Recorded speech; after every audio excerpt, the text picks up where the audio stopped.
Selamat datang di Ngalor Ngalbum Horor. Gimana kabarnya dulur-dulurku setanah air? Sehat? Nggak sehat, Cak. Anak kecil aja nggak punya temen nangis. Apalagi hati kecil ini yang nggak punya pasangan, Cak. Balik mana ambek aku Icang, dan kali ini kita akan mengalor salah satu film paling disturbing, paling mengganggu sepanjang masa lur, yaitu Funny Games tahun 1997. Bergenre horor psikologis, film ini mengisahkan sebuah keluarga yang berlibur ke villa pribadi. Sampai akhirnya peristiwa mengerikan pun terjadi ketika ada tetangga datang meminta beberapa butir telur. Jadi langsung aja kita ke requestan salam prikiti dari dulurku Muhammad Faiz ya. Cak, titip salam sama temanku yang udah sukses. Utang 1.000 lu mau bayar sampai kapan? 1.000 rupiah nih maksudnya nih. Duit parkir ini dipermasalahkan nih. Tak smash lo kamu lama-lama lur. Monggo sketsaken. Berlatar pada tahun 90-an, George dan Anna adalah sepasang suami istri yang sedang berlibur ke villa pribadi mereka, berlokasi di dekat sebuah danau negara Austria, bersama dengan putra sematawayang mereka bernama Georgie dan anjing peliharaan yaitu Rolfie. Tapi biar namanya nggak kebalik sama ayahnya, kita panggil Georgie Budi aja ya lur ya. Lalu ketika sudah hampir sampai, mereka pun menyapa tetangga terlebih dahulu di villa sebelah, yaitu Fred dengan istrinya Eva, serta kedua remaja tak dikenal yaitu Paul dan Peter, yang menurut George mungkin mereka berdua adalah saudaranya Fred. Selain itu, rencananya George dan Anna akan mengajak Fred serta Eva untuk main golf kira-kira jam 10-an esok hari.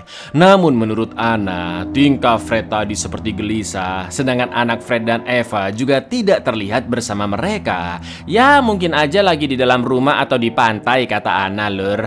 Dan inilah permainan konyol. Könnt ihr uns dabei helfen? Sonst Ja, ich komme. 10 Uhr reserviert. Ihr kommt doch. Ja. Da waren die 2 Bubis. Irgendwelche Verwandte. Sie ist gar nicht da. Im Haus oder vorne am Strand. Was hat er denn? Keine Ahnung. Wirkt so beleidigt. Anna meminta Fred ke villanya untuk membantu melepas perahu ke danau, dan Fred mengaku jika Paul adalah anak dari rekan bisnisnya. Terlihat Paul memakai sarung tangan putih, yang bisa jadi karena dia sedang latihan golf aja ya kan. Lalu ketika sedang menyeting perahu, Budi juga merasa ada yang aneh dengan tindak tanduk Fred. Sementara itu Anna yang sedang menyiapkan makanan baru sadar jika kulkasnya rusak dan terpaksa harus memasak bahan-bahan yang cepat basi seperti daging ayam. Anna juga menelpon temannya yang berencana ingin menginap di villa sekitar sana, yaitu Gerda bersama suaminya.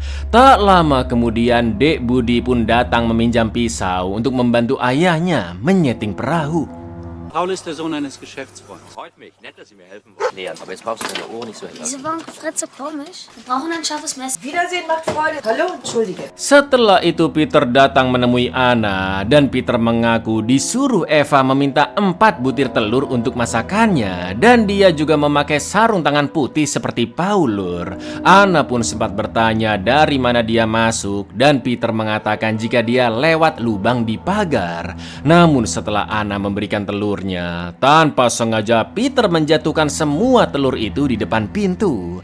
Anna pun tidak mempermasalahkannya dan mengelap noda-noda telur di lantai. Tapi ketika Anna akan mengambil plastik untuk membungkus telur yang baru, Peter tidak sengaja menjatuhkan HP Anna ke wastafel, dan Anna pun harus mengeringkannya terlebih dahulu. Sumpah bikin emosi aja ya kan. Udah gitu diem aja lagi lur si Peter ini nggak bantuin. Setelah itu Paul tiba-tiba sudah masuk ke dalam, dan Peter menjatuhkan telurnya lagi karena diganggu Rolfie di luar. Lalu Paul izin meminjam salah satu stick golf untuk mencobanya di luar, dan sambil menghela nafas menahan emosi, Anna pun terpaksa membolehkannya. Ist ja keine Tragödie. Warten Sie. Was ist? Oh nein! Bevor Sie hier noch die restlich vielleicht Ihre Eier nehmen und gehen. Wäre sehr unverschämt. Jetzt gleich. Wenn sie glücklich ist. Danke. Dari kejauhan terdengar Rolfi yang tidak berhenti menggonggong, namun suaranya tiba-tiba melengking sebelum akhirnya diam. Mendengar itu, George yang masih menyeting perahu bersama Budi pergi mengecek ke arah rumah. Di lain sisi, Paul sudah mencoba stick golf dan Anna yang mulai muak memaksa mereka berdua segera keluar. Akan tetapi Paul dan Peter tersinggung karena mereka merasa tidak melakukan kesalahan apa-apa terhadap Anna. Setelah itu George dan Budi pun datang lalu bertanya-tanya apa yang terjadi karena Anna sampai mengusir mereka. Paul dan Peter pun beralasan jika mereka ke sana hanya untuk meminta telur, tapi Anna tiba-tiba mengusir. Daripada cekcok nggak kelar-kelar lur, Anna pun menyuruh George memberikan sisa telur yang mereka punya ke Paul.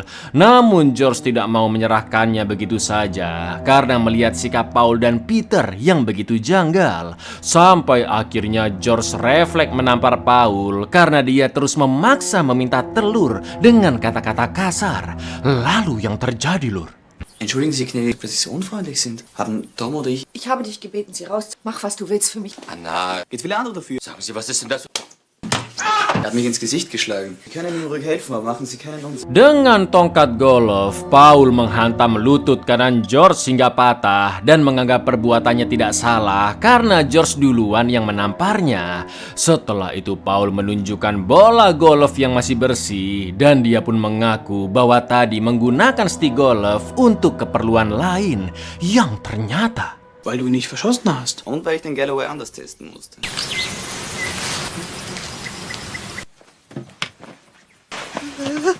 Sumpah dua orang ini benar-benar iblis ya kan lur. Ternyata Paul menggunakan stick golf tersebut untuk membunuh Rolfi dan dimasukkan ke dalam mobil. Anehnya tadi Paul sempat mengedipkan mata ke arah kita. Setelah itu datanglah Gerda bersama keluarganya naik perahu. Dan Anna pun terlihat cemas saat menemui Gerda dengan Paul. Mirip scene di awal film ketika Fred terlihat gelisah di dekat Paul dan Peter ya kan. Anna tidak berani memberitahukan kebiadaban dua remaja itu karena Paul mengancam akan menghabisi nyawa Anna sekeluarga. Lalu ketika sedang ngobrol basa-basi, Gerda pun memberitahu vilanya yang tidak jauh dari sana dan Paul juga mengaku jika dia memakai sarung tangan putih karena tangannya sedang gatal-gatal. Wir denken sicher beide das Gleiche, oder? Hallo, mein Schatz. Schön, Hallo. dich zu sehen. Hallo, Paul. Freue mich, Sie kennenzulernen. Wo liegen Sie denn? Da hinter der Landzunge. Das alte Holzhaus. Dari sini kita sudah paham lur bahwa Paul dan Peter adalah dua remaja psikopat yang sengaja memakai sarung tangan agar tidak meninggalkan sidik jari. Lalu Anna membopong George ke sofa ruang tamu dan kaki kanannya sudah ditahan dengan kayu penopang agar kaki George bisa tetap lurus. Brengkesnya Paul mempersilahkan mereka menghubungi polisi ataupun rumah sakit yang jelas tidak akan bisa dilakukan karena HP sudah rusak gara-gara diceburin Peter ke wastafel ya kan. Setelah itu Anna pergi mengambil aqua ke dapur. Namun tiba-tiba Paul sengaja mendorong Anna ke kaki George, lalu Peter juga menginjak tepat di lukanya. Dan saking putus asanya Anna pun hanya bisa menangis. Paul juga terus mengatakan jika mereka melakukan ini semua karena tadi Anna berusaha mengusir dan George juga menampar dirinya. Setelah itu mereka pun mengaku sebagai dua pecandu narkoboy yang terbiasa merampok rumah orang-orang kaya untuk membeli barang haram tersebut. Dengan santainya Paul pun bertaruh jika dalam 12 jam Anna sekeluarga akan mati, tepatnya di jam 9 pagi esok hari. Setelah itu Paul kembali menoleh ke kamera dan bertanya ke kita apakah Anna sekeluarga bisa menang di permainan mereka. Namun Paul yakin jika kita sebagai penonton lebih berpihak ke keluarga Anna. Betul tidak lur? Ich bin auch drogensüchtig. Wir rauben zusammen auf leisten zu können. Wir wetten, dass ihr ihn alle drei kaputt seid, okay? Also, auf wen setzen Sie? Wenn sie tot sind, können sie uns nichts mehr geben. Denken Sie, Sie haben eine Chance zu gewinnen? Sie sind doch auf Ihrer Seite, oder? Top, die Wette gilt. Was machen wir jetzt? Setelah itu Paul menutup kepala Budi dengan sarung bantal dan berjanji akan membukanya jika Anna tilinjing. Paul juga menyuruh George untuk meminta Anna buka baju. Jelas Anna pun menolak dan George juga terus memohon agar anaknya dilepaskan. Namun pada akhirnya dengan sangat terpaksa George meminta Anna menanggalkan bajunya satu persatu demi melindungi Budi yang dari tadi disiksa. Setelah Anna memakai bajunya lagi, Paul pun menyuruh Peter membawa Budi ke kamar mandi karena ngompol. Namun di kesempatan itu Budi mencoba kabur lewat jendela di lantai 2. Gak pakai lama Paul pun langsung mengikat kaki Anna dengan lakban agar dia tidak bisa pergi kemana-mana. Dan Paul pun keluar mencari Budi. Wir wollen doch dem Kätzchen nicht schaden, oder? Los. Zieh dich aus, mein Schatz. Bravo, keine Fettpölsterchen. Und jetzt ziehen wir uns wieder an. Es ist noch nicht ganz stumm, oder? Ich hoffe, es wird dir nicht so langweilig mit dem... Karena pagar villa memakai sistem otomatis dan Budi tidak bisa memanjatnya, dia pun terpaksa kabur lewat danau menuju ke villanya Fred. Lampu di villa Fred otomatis menyala jika ada orang bergerak dan Paul pun tahu Budi kabur ke sana karena dia melihat lampu villa yang menyala. Namun sebelum Budi datang, seluruh lampu villa mati, yang artinya jelas Fred sekeluarga sudah tewas dibunuh Paul dan Peter, ya kan? Sementara itu Anna sempat memohon kepada Peter agar membebaskan mereka dan Anna berjanji tidak akan melaporkan ke polisi tentang apapun yang terjadi di hari itu. Namun Peter tidak menggubrisnya. Bitte lassen Sie uns frei. Du bist doch noch ganz jung. Agar tidak ketahuan lewat jejak kakinya yang basah, Dek Budi pun melepas sepatu serta baju outernya. Setelah itu dia melihat seonggok shotgun di sana serta putri Fred dan Eva yang tewas di kamar mandi. Lalu Budi pun nekat mengambil shotgun tersebut dan mencari tempat sembunyi. Tapi sayangnya,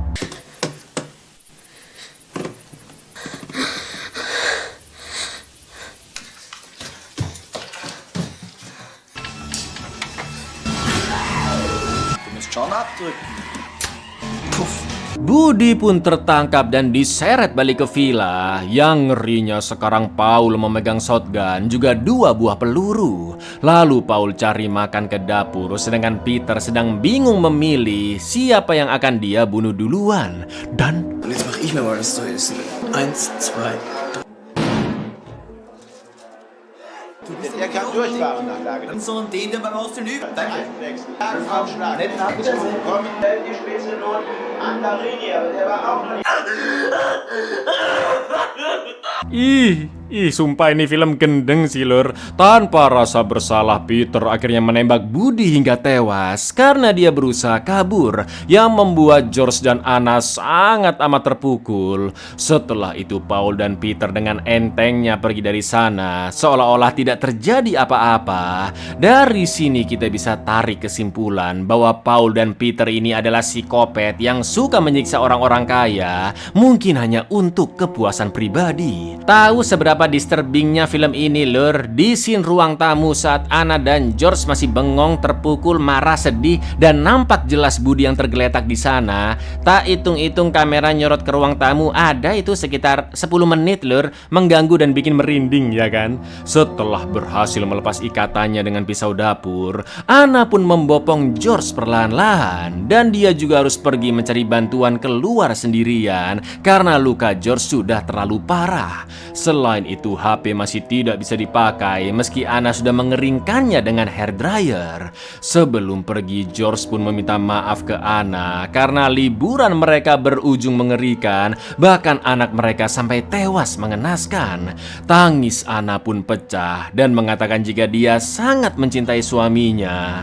Sungguh scene yang begitu mengiris hati karena mereka berdua sudah terlihat sangat putus asa lur. Ich kann nicht, ich schaff's nicht. Es ist idiotisch, so viel Zeit zu verlieren. Nichts. Hol den Föhn, vielleicht nützt er was. Kannst du mir mal den Stuhl... Lass es kommen. Liebe dich. Ruf bitte. Polizei zu uns ins Seehaus. Sofort. Hallo? Karena sistem gerbang sudah dirusak oleh Paul dan Peter, Anna pun memotong pagar jeruji dengan tang dan berlari menyusuri jalan setapak. Anna sempat berteriak ke vilanya Fred, tapi jelas tidak ada yang menjawab karena mereka sekeluarga sudah koit, ya kan? Sampai akhirnya Anna melihat mobil di kejauhan dan dia pun bersembunyi terlebih dahulu karena takut mobil itu dikendarai oleh Paul dan Peter. Begitu memastikan mobil sudah lewat dan pengendara itu adalah orang lain, Anna pun segera berteriak minta tolong, tapi si pengendara tidak mendengarnya. Tak lama kemudian ada mobil kedua yang melintas dan kali ini Anna pun langsung meminta bantuan, tapi ternyata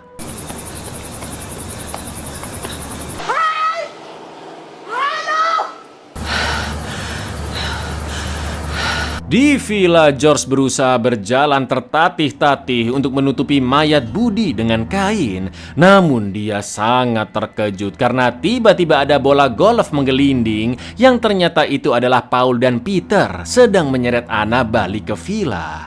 Lalu di pagi harinya tanpa basa-basi mereka pun membunuh George dengan pisau dan Anna hanya bisa terdiam bengong seolah-olah sudah tidak bisa menangisi apapun lagi. Brengkes Paul masih mengolok-olok Anna dan menyuruhnya berdoa dengan cara apapun yang dia inginkan. Akan tetapi sontak Anna mengambil shotgun yang berada di sampingnya dan langsung menembak Peter. Tapi yang terjadi, Das ist das Messerchen. Also bitte gefälligst ordentlich. Ordentlich hinknien. Los, wird's bald.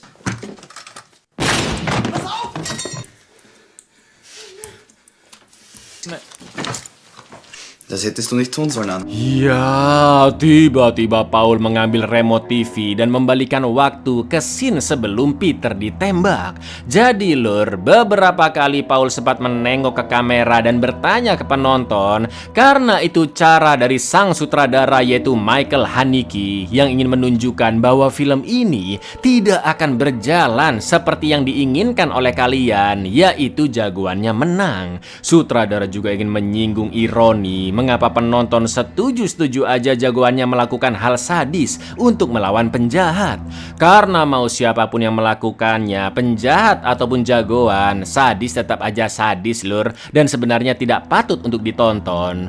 Setelah itu Paul menghabiskan peluru terakhir untuk menembak George agar benar-benar tewas, lalu membawa Anna naik ke perahu dan mereka semua memakai mantel kuning. Mulut Anna juga dilakban dan ketika perahu mulai berjalan, Anna menemukan pisau yang jatuh di sela-sela perahu dan berusaha dia gunakan untuk memotong talinya. Akan tetapi naas Paul melihatnya dan Peter segera merebut pisau itu sampai akhirnya lur. Sag George adieu.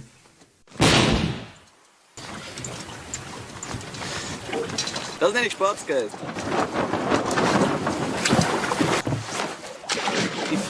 Dengan biadabnya Paul langsung mendorong Anna ke danau yang masih dalam kondisi terikat tanpa ada rasa bersalah sedikit pun, dan mereka berdua pun lanjut ngobrol lur. Target Paul dan Peter selanjutnya adalah Villa Gerda dan lagi-lagi Paul beralasan meminta telur seperti sebelumnya. Ngerinya Paul kembali menengok ke arah kamera yang menandakan bahwa nasib keluarga Gerda juga akan sama tragisnya dengan keluarga Fred maupun George. Klapp schon. Kommen Sie rein. Abuyar, merinding asli lur. Apalagi kalau kalian lihat filmnya secara utuh akan jauh lebih kerasa disturbingnya beneran. Cobain deh. Pesan moral dari film ini adalah jangan pernah bukakan pintu bagi siapapun yang datang minta telur. Assalamualaikum.